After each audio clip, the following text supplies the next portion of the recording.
Welcome to the Fertility Fight Club podcast. I am the step-in host for today, Kristen Harper, because I get to interview the actual host, fertility expert, and holistic nutritionist, Crystal Liochko, who will be sharing her story to fertility struggles all the way into motherhood. You know, there's no war or battle she has not endured to become a mother. And, you know, this is the opportunity for her to share her story, first time ever, as she continues to also advocate for thousands of women and helps guide them, coach them, and grow them into motherhood through experts, nutrition, health coaching, and so much more. So stay with us. We're going to be back right now, and we're going to have one interesting story that you don't want to miss. Welcome to the Fertility Fight Club podcast.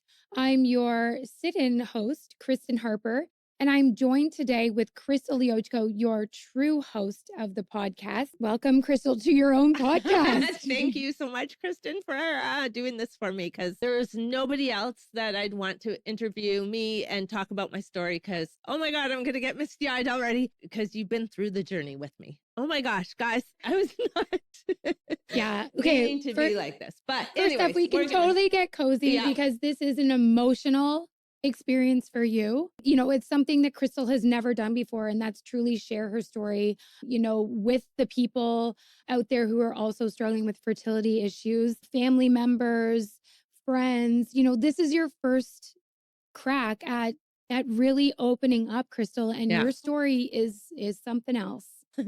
Yeah, the reason we're doing this podcast, Kristen, is so many of my clients, like, they'll share something. They'll be going through a miscarriage or struggling with endometriosis or a failed IVF or whatever it is. And I've been through it all, like you mentioned earlier. And they kept saying, I'll always say, this is what happened to me, or I can relate because I've been through it all.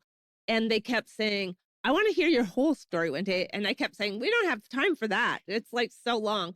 And I keep saying it, and enough people kept telling me, of my clients, you need to do a podcast and share your story. And I said, well, you guys need to share your story. So that's a little bit, but future episodes of what we're going to be doing. Yeah.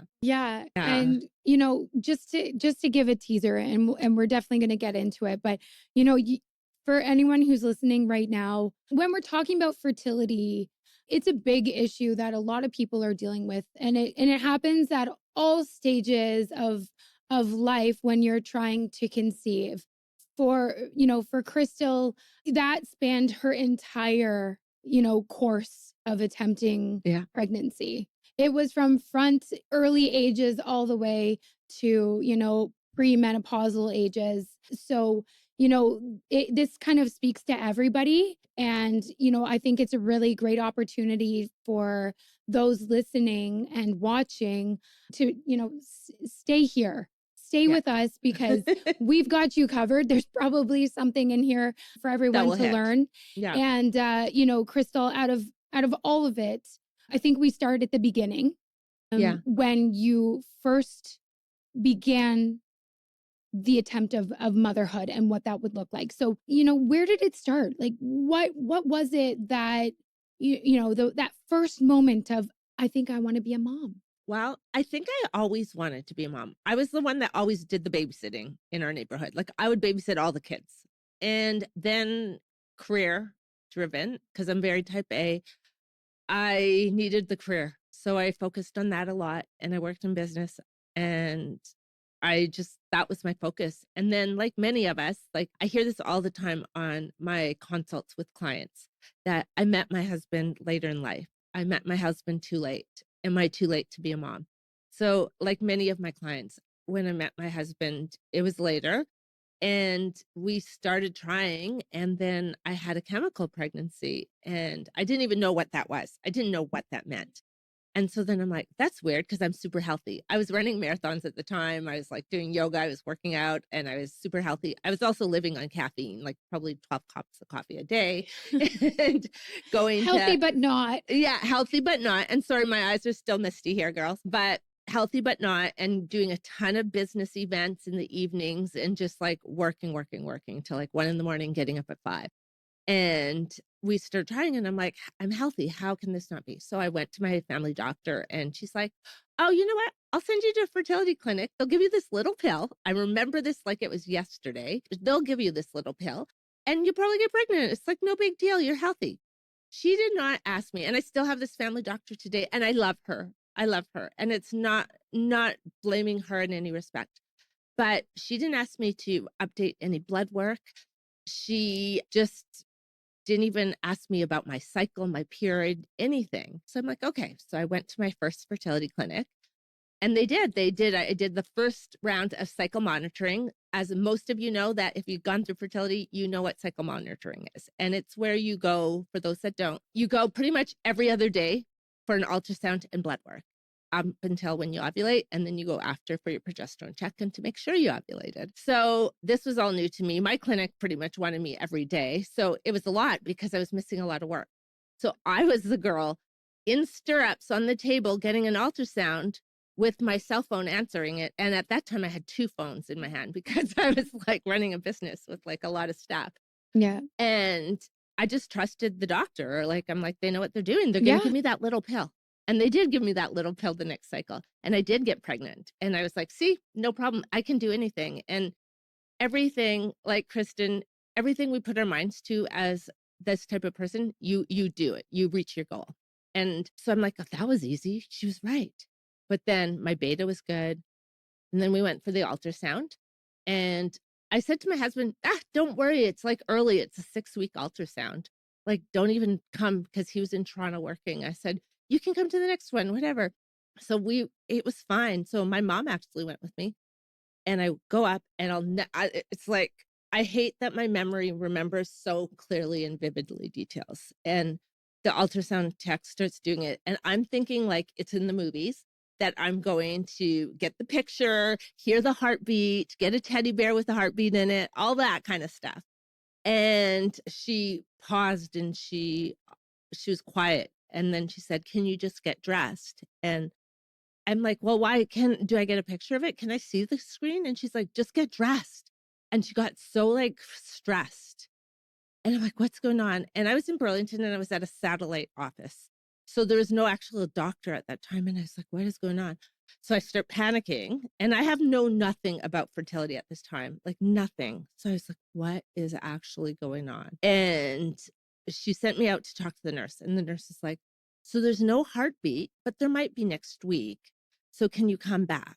And it was December 18th, and I'll never forget it. And I was like, okay, what does that mean? Like, and I'm like in tears, and she's like, just come back. And then she's like, oh, that's Christmas. I don't even know our hours. She's like, you'll have to call. I really don't know. And I'm like, can I talk to somebody? Like, does this mean, is the baby okay? Like, I knew nothing. And she it's told that me nothing. typical runaround that people Yeah. experience. Your first time, you don't know. But you know, like I feel even for, you know, in that situation when you have a health issue, period, here in Canada and Ontario, like it's really hard nowadays and always to really get the ball rolling and get seen ASAP. So yes, now you've got something that you're treasuring within you, and you're like, what is the answer? And that's, and we will get into the healthcare system, because that's a big, that's a whole other show, Kristen. You're going to have to come back, because most of my intake calls that I do right now they don't know who to trust right now. So we'll get into that maybe in a different one, maybe later today. But it's a big one right now with the healthcare in Canada, especially. But for you, you're stuck in, now you're in this loop. You're a part of the loop now of what do I do? Again. Call again. At Christmas. Mm-hmm. So that was a fun Christmas. I couldn't get a hold of anybody all Christmas. And we had New Year's Eve, and I still had no answers. Nobody answered the phone. And everybody that's been through fertility, they know nobody answers the phone at fertility clinics ever. I know there's going to be a ton of like little hearts right now, or like buttons or whatever we do when you guys hear this, because you guys will all relate. Nobody, Kristen, answers the phone at a fertility clinic. So you're miscarrying your first one. You don't even know what to expect. I didn't know if I was like going to bleed. I didn't know what to happen. They told me nothing. So 4 in the morning, New Year's Day, we went to a hospital and they confirmed I was miscarrying. And my first question, I still feel horrible about this today. I said, when can we try again? And then I said to the doctor, you probably think I'm a horrible person. And he's like, it's the most common question. And now, after talking to, oh God, thousands of clients, when they miscarry, that's the question they ask. When can I try again? Yeah, And I felt absolutely. so, I don't even know where it came from, but we do. That's a question. So, girls, that's normal. That's really normal to ask. So, I switched clinics. I wanted to be able to get in touch with the doctor. So, I went to another clinic that is really huge in Burlington and really well known. And it was the biggest probably mistake I made because I went down more rabbit holes and I kept getting pregnant and I kept losing. And I had like several chemical pregnancies. Then we started with IUIs and medicated cycles. I would either get to 6, 7 weeks to miscarry or to have chemical pregnancies. And she kept blaming my age. And I was 38 at the time. So she kept blaming my age. And I'm like, okay. And I'm like, is there anything I can do? Because now I started going down the rabbit holes. And she's like, you need to stop running. So I stopped running. And I'm like, anything else? And she's like, nope, we got this. She's like, this is my Harvard degree. I got this. So I'm like, okay. Kept trusting her. I was still had my feet in stirrups and the cell phones in my hand, kept trusting her, but like things weren't sitting right. So I started becoming more aware. And sort of my tears, I hope it doesn't look crazy. So yeah, I kept trusting. And then I got pregnant again and I went in and I remember the text saying, this one's good. And you get to know some of the texts that, I'm really talkative, as you guys know. And you get to know in the text, like, Crystal, I'll scan you. It's going to be fine. Like, so I'm like, okay. But something with that pregnancy always felt a little bit different, but it was the farthest I got. And my husband was with me and we went in and she again said, I got to go call the doctor. And I'm like, what? Doctor came in to scan me. I'm like, this isn't normal. Something's wrong. So already I'm in tears. And I'm not really a crier type of person, as this doesn't really show. And she said, I think it's an ectopic. You have to go to McMaster right now because it could rupture. I can't really see it on the screen. So we went to McMaster. They gave me that horrible medication where they come in hazmat suits. It's technically chemo. And they told me to eat chicken fingers and fries for a week and hopefully my beta would drop. If not, I would need surgery and I would lose my tubes. So just for people listening Yeah. who might not know Right. what this Sorry. is, An what ectopic pregnancy yeah. is when the embryo implants in your tube. And it's a really big risk because if it bursts open, you can die. So that was scary because she said that. And you're high risk, right? So they have to watch. So I had to go every day to check my beta. And why chicken fingers and fries? Like, what is that So all you about? can't eat anything with folic acid. So nothing healthy. So like no leafy greens. And Kristen, I eat really healthy in general. And I was holistic nutritionist. So yeah. I'm like, what? You're eating French fries dipped in grease? Even before I went to school to be nutritionist, people always would ask why I ate so healthy so it was crazy. I remember it was a Sunday morning and I went in and I had seen the doctor that I had seen at the first time. And she's like, everything's looking good. She's like, I'm really happy. And I'm always a really positive person and I'm really bubbly. So the doctor's like, you're doing so good. Do you feel good? I'm like, yeah, I feel great, whatever. Yeah. And she's like, okay, come in every second day now because it's looking so good. So I'm like, awesome. And so I was happy and I was so sick of chicken fingers and fries. And she's like, keep doing it. Or like meat, like whatever. And I'll never forget. And I went to Fortino's and I got prime rib sandwiches because it's like no meat, no folic acid in that for sure. And I grabbed one for me and my husband, and he was going to go to Quebec the next day for a business trip. So he went to bed early. I ate the sandwich. It was probably about 7, 8. And I was like, oh, I feel constipated. And then I was like, well, no kidding. I feel constipated. Who's not constipated after eating chicken fingers and fries for probably like 7 days now? Yeah. And I'm like, okay. And like I said, I eat really healthy. I've never had a constipation issue. So I'm like, I think that's what it feels like. I don't know. I went to the bathroom. It was about 9 and I started sweating and I woke up and it was about midnight and I was on the bathroom floor and my dogs were like laying beside me and I couldn't talk and I couldn't yell. And finally I got my husband up And he's like, what's going on? And we got a hold of, I think it was the doctor at the time and the emergency doctor, on-call doctor. And they said, get her to the hospital, just go up to the 4th floor at McMaster. They rushed me in and they thought they would have to do surgery. When they did the scans, nothing was showing in my tubes. They looked clear. So they said, it must be dispersing, relax. I was there maybe 3 days. The pain wasn't going away, the symptoms, everything, but they couldn't see it on the tubes. They realized it was on my ovary. So I had an ovarian ectopic pregnancy. So that means the fetus was growing on my ovary, not in my uterus, not in my tube. How does that even happen? 1 in 65,000.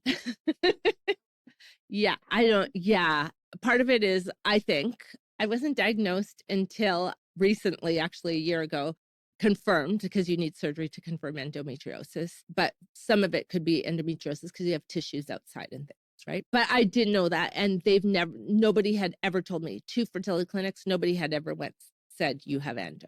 So that's another story again. So they do the surgery, and I'll never forget, like when I was at McMaster University, it's in Hamilton, and it's a teaching hospital. So there was like 40 students in the OR. I always thought, I've never had a surgery before that, so I didn't know.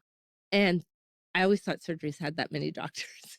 I didn't know it was, but because it was so rare. 1 or 2, unless you've got a big surgery going on. Girl. I had no idea. And yeah, it was kind of crazy. And so then they said, okay, you'll heal or whatever. And I remember the surgeon, and they give you like the sheets after or whatever. But the surgeon said, good news, we didn't have to touch your tubes because it was on your ovaries. So, or in your left ovary. And we only removed a dime of your left ovary. And I remember a dime of your ovary, and we didn't touch the tubes. Meantime, I still don't even really know that much about like my body. I'm still putting the trust in the doctors. Yeah. So I'm like, okay. This is not an excuse, but I hear it all the time. I grew up in a Catholic school, Catholic parents. I had a nun as a principal at one time. So everything was like, if you touched a boy, you would get pregnant, right? So they taught us nothing about the body. And the schools still aren't doing that. I'm not blaming the Catholic religion at all. It's all schools. We're not teaching our young girls about their bodies and what their cycles mean and how their periods are. So I really didn't know anything. So I'm like, great, my tubes are open. That's good. I can still get pregnant. We go for a follow-up with my Harvard doctor, and she tells me we should block your tubes because you had an ectopic pregnancy. The chances of it happening again are so huge, and you don't want to go through this again, whatever. Wow. And I took a step back, and then we went in the following week again, and my husband came with me, and she literally looked at him and said, if you want to have a baby, she needs to block her tubes. So I was like, so what, like, and what are you feeling at this point? Like, here you are. You feel like, I mean, as a woman, as a mother, myself, I feel like getting that. It's so I don't like that's basically robbed saying or something. I don't know even the word. You're not gonna do this. Yeah. The natural way ever again. It's not gonna happen. Yeah. And I was doing it like it wasn't successful, but I was getting pregnant. So I knew that was off the table. And they basically just said no. No. And so my husband looked at me, and she's like, I said, how do we do it then? If we have to do this, what do I do? And she's like, we need to do laparoscopy. And I said, she goes, and we need to block both tubes so it clears no fluid and would flush out an embryo. And then I would need IVF. And IVF, I think sometimes I now get desensitized to it because I have so many girls that go through it, and I talk about it like 100 times a day. And I don't mean to, because I remember when they said IVF to me, it seems like such a big thing. But for people who are watching and are still new at this, like, it is a big thing. But they're just, the word IVF is just coming to them. Like, what does that even look like? Is that weeks, months, Well, yeah. And at this point, I didn't know. There was no government funding for one IVF at that time. Yeah. I had no idea what that was. It just sounded like a whole bunch of procedures. And I'm very like natural, like I only eat organic foods. I always have, and healthy and stuff like that. So that sounded like a whole lot of medication. So and not natural in your eyes. In my eyes. Yeah. Yeah. And it's like kind of when you failed, that's when you do IVF. That's in my mind. I'm like, but I can do this because I'm getting pregnant. but now I couldn't. So she convinced me to do the laparoscopy. And I'm like, but the surgeon said that she couldn't see the left side or something. There was some damage, which probably the endo, now we know, but they never said that, which is odd. Or maybe, I don't know. Endometriosis. Endometriosis. Okay. Yeah. So the surgeon's like, I can get it, no problem. And we were on a conference call. So I trusted them. The surgeon walking in, that's when I realized there's only 2 people in the surgery room, not like 40. And I'm like, where is everybody? And she's like, no, that was a special surgery. So anyway, we do the thing. And she's like, I'm out here at the end. Don't worry. And then you'll be able to start IVF in like 3 months or something. So I'm like, okay, good. I get out.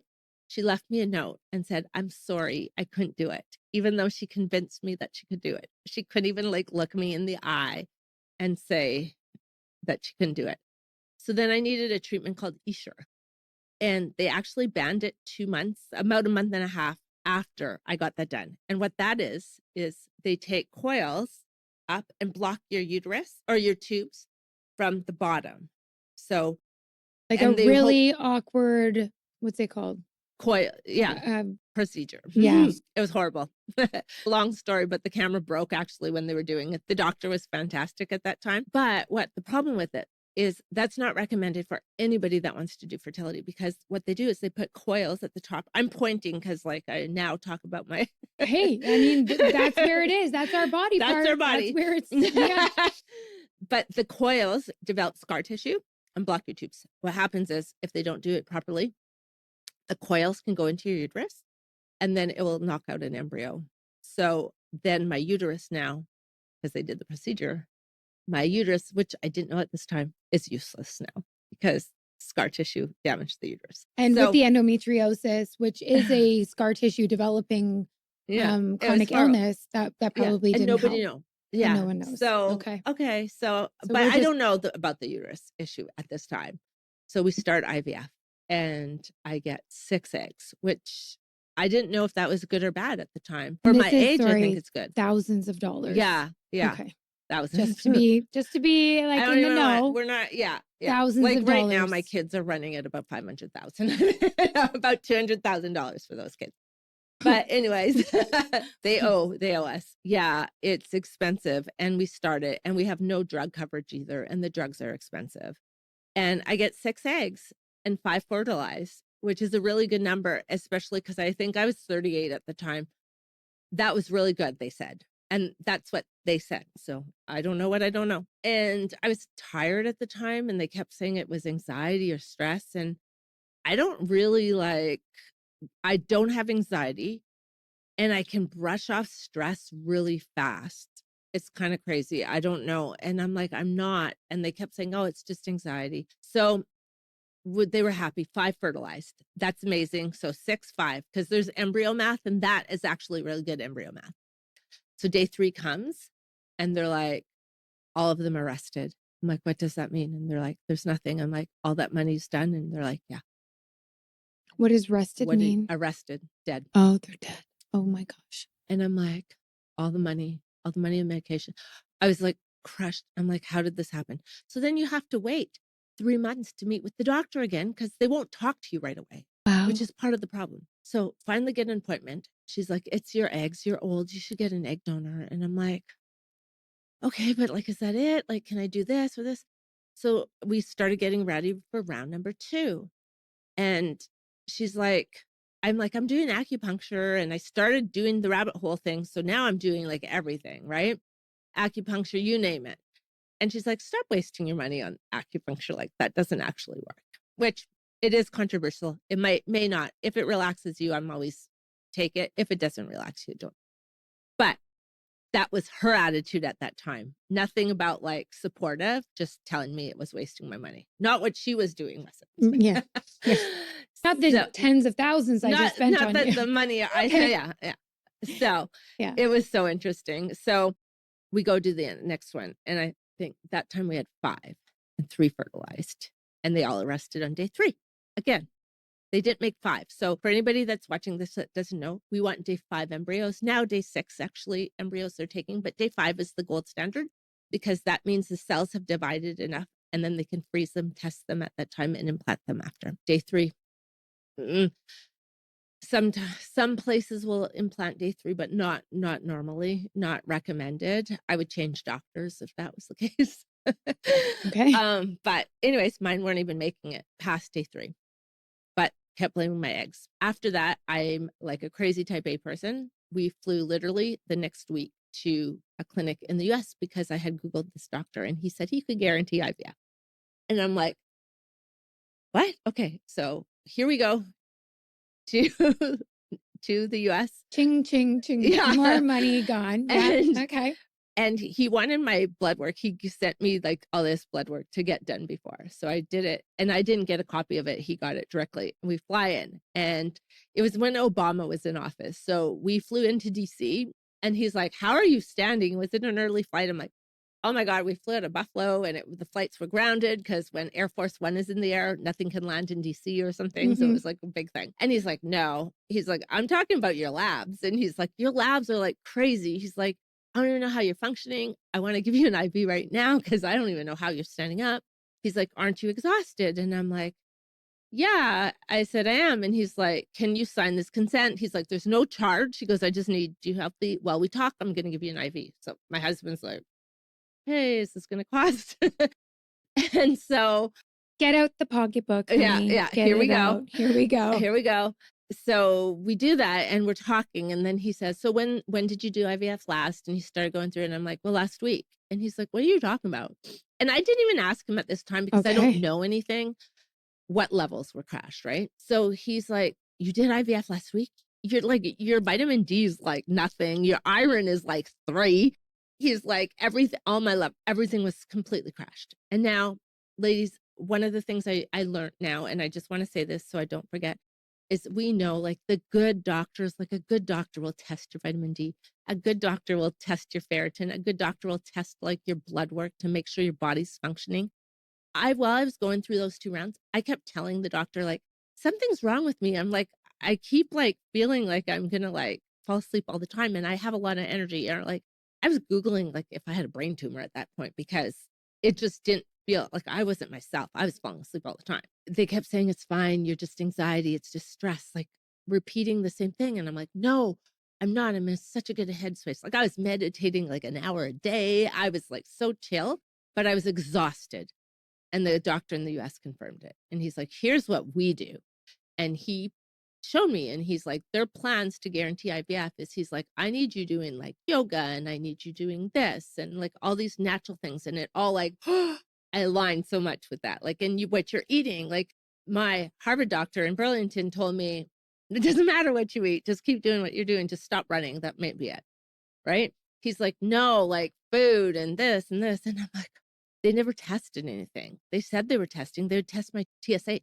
They didn't run a full thyroid panel. They didn't look at my T4. They didn't look at my antibodies. They didn't look at anything. So you're recognizing the thoroughness compared to what you were getting in Canada. Yeah. There was not this thorough blood work and review prior to implantations. No. Okay. And no care, because I will say that now if you would come to me and say, I need help, like who do you recommend as a fertility doctor? I have a list of like really good doctors that will take care. And it's not about, sadly, the money. And that's what it seems like. And you feel like you're just like an ATM sometimes. And it's not just me. During a very vulnerable experience. You're vulnerable and desperate. And desperate. Desperate. Yeah. And like I said, a lot of the girls now are older.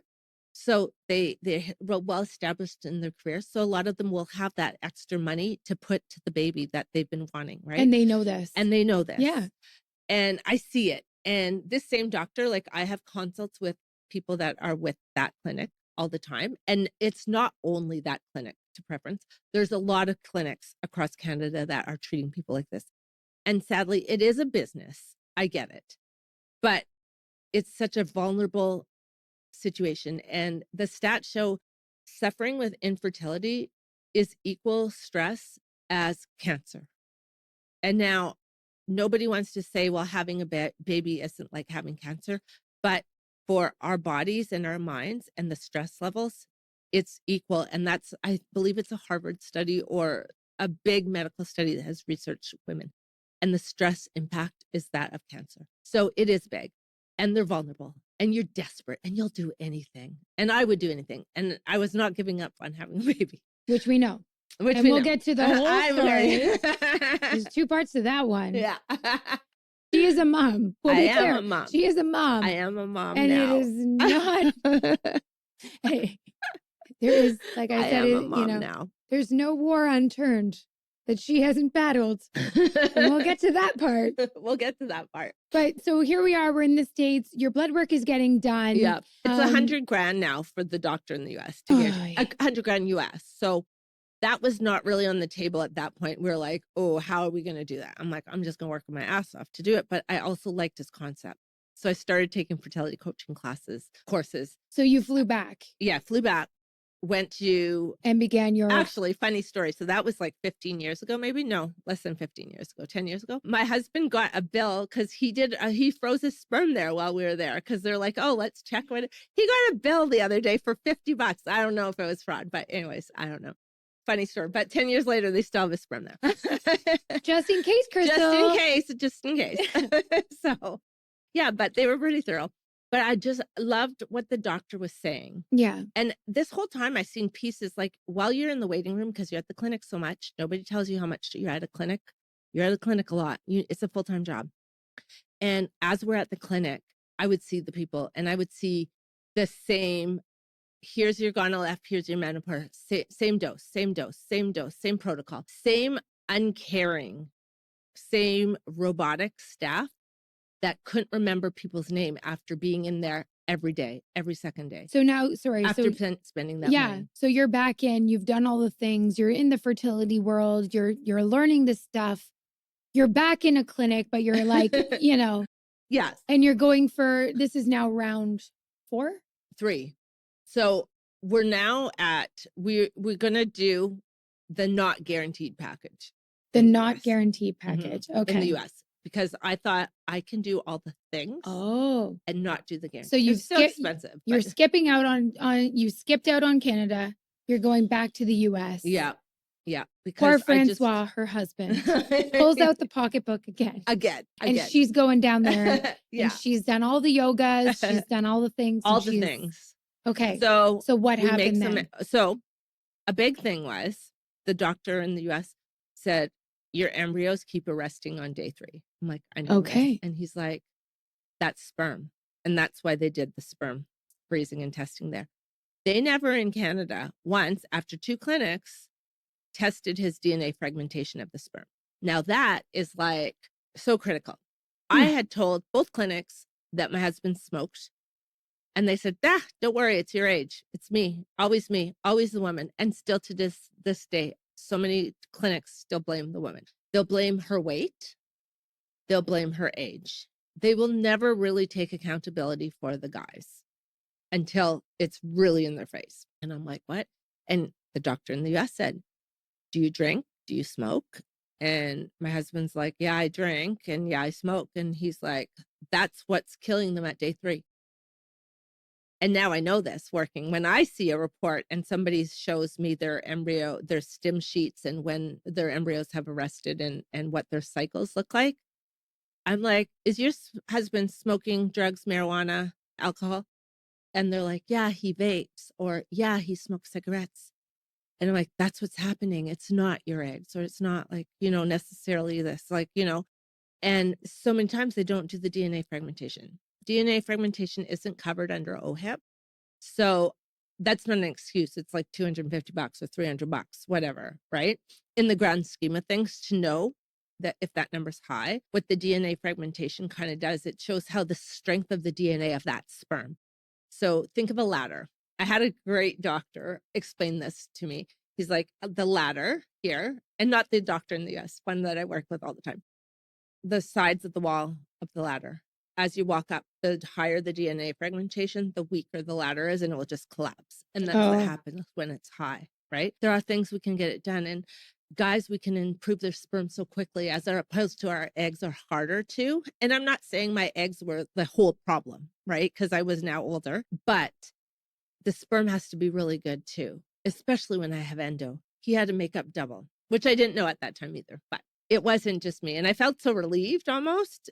but mad because we had just spent probably about 35,000 at that point with IUIs and everything. So very, very frustrating. So we started working that. He reduced his smoking almost, I think he ended up stopping pretty much at that time.